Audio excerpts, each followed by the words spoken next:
زۆر دڵخۆشم کە بەشداریم لە مەڕاستۆنە کردو وە پلەی دووەمینیشم بەدەست هێناوە.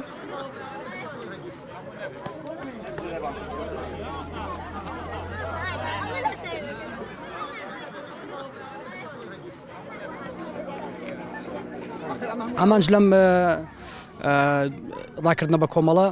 ڕاستەکەی ئەمانەوێت عنی مامۆسانی وەرزش ئێمە هەوڵەدەین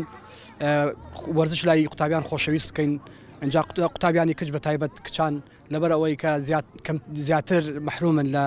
چالاکیەکان زیاتر چالاکیەکان بۆ قوڕان نەکرێتەوە ئێمەش هەوڵمانداوە کچانیش مافیان نەفۆتێ و بەشداری مشارەکەی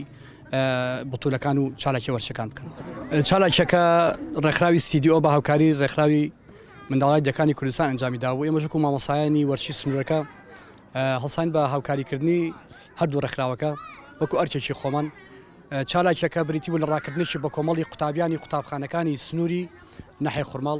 کە پێک هاتبوو لە 5 قوتابخانەی ناو شاری خوڕماڵ و 5 قوتابخانەی دەرەوەی یعنی 5 لادێ بەژ مشارەکی تێدا کردبوو. یاریزانەکانیش بەکۆی گشتی ڕاکردنە بە کۆمەڵەکە لە 100 یاریزان پێک هاتبوو لە ئەنجامی ڕاکردنەکەش قوتابخانەی بێسارانی پلەی یەکەم و قوتابخانەی ئاوێسەر پلەی دەم و قوتابخانەی خوڕماڵ پلەی سێم بەدەستێنێت.